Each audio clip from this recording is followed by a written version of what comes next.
नमस्कार। तो आज मैं आपके सामने लेके आया हूँ रेड 2।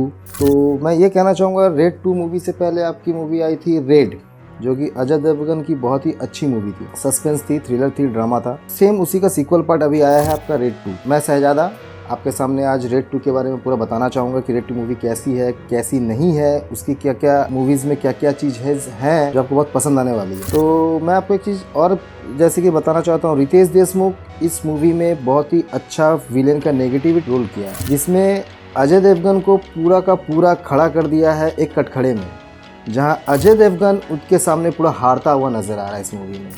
तो हम लोगों ने कहीं नहीं देखा था कि रेड 2 में इस तरह का कहीं भी कोई सीन आ सकता है कि अजय देवगन एक हीरो एक विलेन के सामने फीका पड़ जाएगा। यही है मूवी के सबसे सस्पेंस स्टोरी, और यही मूवी को आपको पकड़ के रखेगी। पूरी मूवी को मैंने देखा। पूरी मूवी देखने के बाद मुझे सबसे अच्छा ये लगा कि अजय देवगन का जो भी कंट्रोवर्सी था, जो भी उसने चक्रव्यूह रचा, बहुत ही बेहतरीन चक्रव्यूह रचा। पहले में मूवी का फर्स्ट हाफ तक अगर देखेंगे तो आपको लगेगा कि अजय देवगन पूरा हारा हुआ इंसान है, पूरा हार चुका है रितेश देशमुख के साथ। और रितेश देशमुख जो कि है यहाँ पे दादा भाई का नाम से फेमस है। वो भोज की किसी जगह पे होम मिनिस्टर का पद पे रहते हैं, और जहाँ पे आपका सौरभ शुक्ला जो है उनका कुछ जानने पहचानने वाले में से रहते हैं। तो यहाँ पे सौरभ शुक्ला का भी जो सीन्स है बहुत अच्छी तरह से दर्शाया गया है। और रितेश देशमुख जो कि बहुत ही नेक भले इंसान रहते हैं, सबको उनको बहुत पूजते हैं। तो यहाँ पे मैंने जो देखा मूवी में, रितेश देशमुख जैसा दिखने में दिख रहा था, जैसा उनका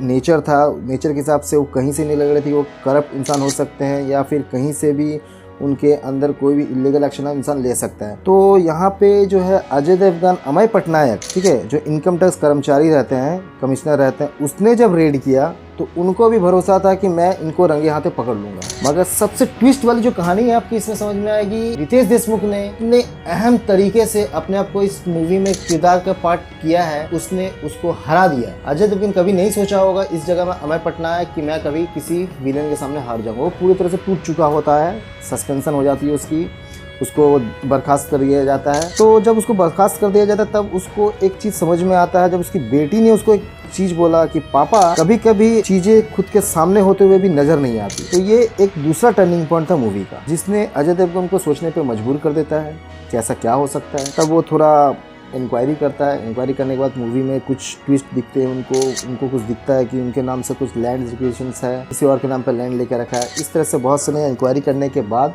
उनको फाइनल स्टेप मिलता है कि हाँ ये चीज़ उनके अगेंस्ट में इलीगल है, मगर फायदा क्या करके वो प्रूव नहीं कर पाएंगे। तो यहाँ पे उन्होंने एक ट्रिक्स लिया, जो कि रेड के पहले जो मूवी है, रेड 2 की जो पहली मूवी थी, उसमें से उसने अपने एक दोस्त को उठाता है जो कि दूसरे कर्मचारी बन के उसका सस्पेंशन के बाद वहाँ पे आता है। उसने उसके साथ मिल करके ये पूरा चक्रव्यूह रचा। चक्रव्यूह रचने के बाद जैसा कि धीरे धीरे वो अपना पूरा प्लान बिछाता गया। प्लान बिछाने के बाद इस मूवी के अंदर जो हम लोगों ने देखा कि प्लान बिछाने के बाद रितेश देशमुख के पास गया, उसके बाद उसने इस तरह से इस महाभारत को रचा कि वहाँ पे लास्ट में उसने कहा भी कि मैं पूरा का पूरा महाभारत हूँ। तो उसके बाद मूवी के जो फिनिशिंग लाइन हम लोगों ने देखा कि वो जो ह्यूमन ट्रैफिकिंग का जो केस रहता है रितेश देशमुख के ऊपर, उसके ऊपर जाकर के सबकी सुई वहाँ पर जाके अटकी हुई। वानी कपूर उसने अजय देवगन की बहुत सपोर्ट की है मूवी में।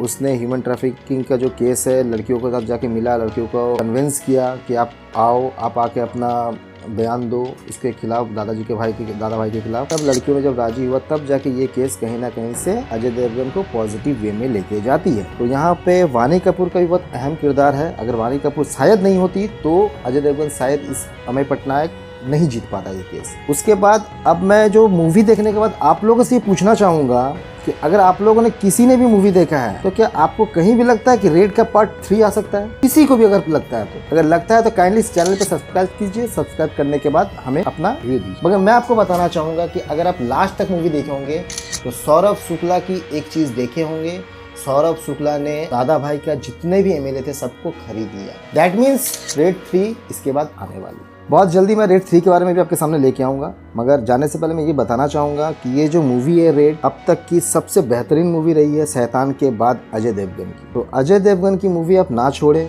जैसा कि आपने दृश्यम देखा होगा, दृश्यम 2 देखा होगा, शैतान मूवी देखा होंगे, और अभी आप रेड 2। तो मैं दर्शकों से बोलना चाहूँगा कि जाइए, मूवी को एंजॉय कीजिए, देखिए, उसके बाद अपना व्यू और कमेंट हमें शेयर कीजिए।